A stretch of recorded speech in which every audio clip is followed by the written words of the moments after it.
Jendela Jakarta, sebuah ruang baca tempat para pemilik wajah-wajah mungil ini merelakan sebagian waktunya untuk membaca buku di sini. Setiap Sabtu Minggu pukul 2 siang, sekitar 30 anak selalu datang ke sini membaca buku-buku hasil sumbangan dari donatur. Kakak yang mereka sebut-sebut adalah relawan yang mengajar dan mengabdikan dirinya untuk mengelola perpustakaan ini. Para kakak menamakan diri mereka Komunitas Jendela. Visi misinya ingin membiasakan budaya membaca kepada anak Indonesia.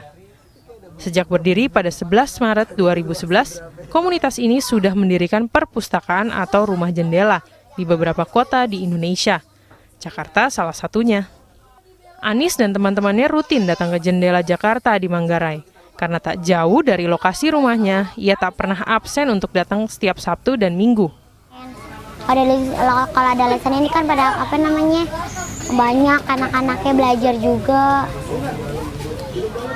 Kan mulai kayak gitu rewardnya dari 2014. Saya udah dapat semua. Seperti yang Anis bilang, ada reward untuk siapa saja yang rajin membaca buku. Reward itu bertujuan menjaga semangat anak-anak untuk rajin membaca buku. Untuk menanamkan minat baca anak tuh salah satunya kita ada program 1 bulan 1 buku. Jadi di mana anak-anak itu membaca minimal 1 buku dalam 1 bulan. Nah, biar mungkin memotivasi mereka, kita pakai reward. Rewardnya itu mungkin kayak misalnya kita ajak nonton ke bioskop, kayak film anak-anak atau film edukasi yang lainnya, atau juga biasanya sih kayak berenang gitu. Menjadi berguna untuk banyak orang tak berarti harus memiliki jabatan yang tinggi. Anda pun bisa melakukannya dengan mudah. Dinda Elita, Dian Merdekawati, Kompas TV, Jakarta. Komunitas Jendela Jakarta. Kaos ini biasanya diberikan untuk para relawan yang kemudian juga tergabung dalam perkumpulan yang luar biasa inspiratifnya ini. Bahkan di kaosnya juga belakang kata-katanya ini inspiratif nih. Prepare the reader to build the future. Nah, memang jadi masa depan bangsa ini ada di tangan orang-orang yang suka membaca. Betul. Gitu. Dan hadir di studio kita 2 orang relawan yang meluangkan waktunya untuk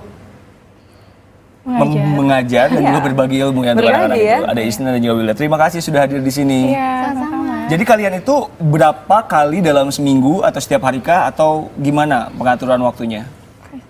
Kalau aku mungkin lebih seringnya di hari Sabtu ya, karena kan aku kuliah juga. Atau enggak aku ngambil hari-hari yang senggang yang aku nggak ada kegiatan. Tapi sih lebih keinginnya ke hari Sabtu sih. Tapi kegiatannya sendiri kan setiap hari dong? Kegiatannya itu Sabtu Minggu kita, di weekday. Karena kan kebanyakan Di weekend, Sabtu Minggu. Karena kan kebanyakan relawannya itu relawan kerja, jadi ngambilnya yang mereka libur. Oke, jadi 1 minggu khusus untuk meluangkan waktu bersama mereka gitu. Full tuh, dari jam berapa sampai jam berapa biasanya? Kalau sebenarnya Sabtu Minggu itu untuk di daerah Manggarai. Sedangkan di Jakarta sendiri kita ada 3 tempat, di Serpong, Manggarai, dan di Tanjung Priok. Serpong, Manggarai, Tanjung Priok itu kan daerah-daerah yang tidak mudah dalam tanda kutip. Sangat tidak mudah aksesnya. Kenapa di Manggarai dan Tanjung Priok dan Serpong? Kenapa di Manggarai? Karena pertama kali dibentuk Jendela Jakarta itu kebetulan kita dapat donatur yang dia memberikan tempatnya untuk dijadikan tempat belajar itu di daerah Manggarai. Dan kenapa di Tanjung Priok? Karena ada salah satu relawan kami yang kebetulan tinggal di sana dan kenapa nggak di sini juga ada gitu. Jadi kalau misalkan pulang kerja bisa ke situ juga ngajar-ngajar gitu. Dan kenapa di Serpong juga sama karena kebetulan yang di Serpong tanggung jawabnya saya juga salah satunya. Itu saya kuliah di daerah sana, kenapa nggak saya bentuk di daerah sana juga gitu. Selama saya kuliah nggak ada kegiatan, setelah pulang kuliah kenapa nggak saya bentuk di sana setiap pulang kuliah. Nah hari Sabtu Minggunya itu bisa ke Manggarai. Ini yang membedakan nih, mereka meluangkan waktunya untuk orang lain.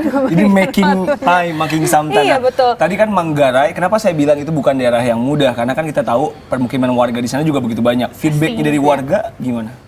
Feedbacknya dari warga awalnya mereka mungkin banyak yang nggak percaya ya karena ngapain nih ada Tiba-tiba orang gitu kan, tiba-tiba datang ngajakin belajar. Bentuknya kan di rumah. Iya, seperti kayak kontrakan gitu mungkin kos-kosan. Awalnya kita manggilin adik-adiknya ke belakang karena di belakang itu kan rumahnya kayak rumah susun gitu ya, cuman lebih padat banget.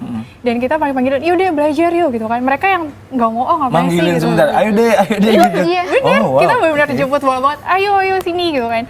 Kita belajar, terus belajar apa kak? Yaudah kita main-main dulu karena kita tahu mereka nggak bisa langsung disuruh belajar seperti apa. Nah, setelah beberapa kali kita ajar seperti itu dan orang tuanya sudah melihat progres dari adik-adiknya, Sampai sekarang alhamdulillah justru feedbacknya itu baik banget yang kita dapat. Oke. Justru orang tuanya yang nyuruh anak-anaknya buat anaknya datang ke perpus belajar. gitu. Oh, total udah berapa anak-anak itu yang belajar? Di Jakarta, untuk di Manggarai itu sekitar ada 40-an, di Serpong 30-an, dan di Tanjung Priok juga 30-an. Tapi kan mirisnya begini, banyak anak-anak dan banyak orang tua juga yang merasa anak-anak mereka tidak perlu sekolah, tidak perlu pendidikan, tidak perlu untuk bahkan membaca juga gitu. Buku dianggap itu bukan sesuatu yang harus dijadikan ya sesuatu harus dipegang gitu. Kalian pernah dapat komentar seperti itu juga? Isna mungkin. Komentar itu mungkin pertama kayak ya tadi yang pertama kita baru datang terus mau ngapain sih tiba-tiba kita bawa buku terus nyuruh anak-anaknya baca buku gitu kan. Mungkin orang tua juga melihat kayak anak gue nggak perlu bikin kayak gitu misalnya anak tapi makin kelamaan mungkin lihat dari progres anak-anaknya juga kayak misalnya menambah wawasan atau mungkin orang tua yang nanya dan anaknya tahu mungkin ibunya mikir oh iya ini perlu juga kita lakukan gitu. Hebat. Makanya sekarang menularkan itu semangat tadi berarti iya, ya. makanya feedbacknya itu malah lebih baik dari orang tuanya malah ayo ke perpus, ayo ke perpus.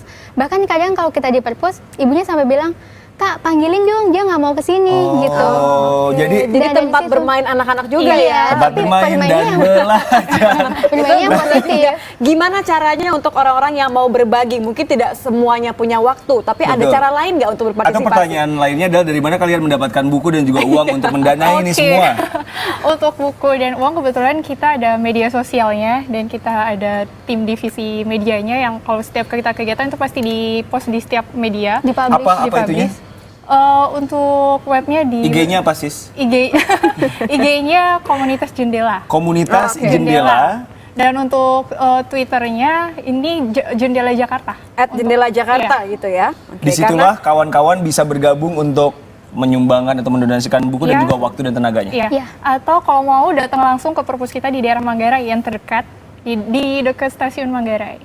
Oke, jadi langsung ya Langsung mempraktekkan aja. jurus-jurus berbaginya tadi gitu. Oke, karena tidak hanya di Jakarta, tapi juga ada di Yogyakarta, ada juga di Bandung, Malang, Lampung, Medan, dan segera mereka akan membuka di Semarang. Semangatnya luar biasa. Semangat. Terima Terima kasih sama kasih. Wilda sudah datang. Sama-sama. Semoga yang di rumah dan yang di sebelah saya juga Dan yang tergerak. di sebelah saya juga tergerak. Mulai berbagi begitu ya Riko ya. Tapi sebelum berbagi, bagaimana jika kita isi energi dulu dengan penganan? Kalau bingung mau makan apa, usai jeda Benu akan membuktikan bahwa jengkol terbukti bisa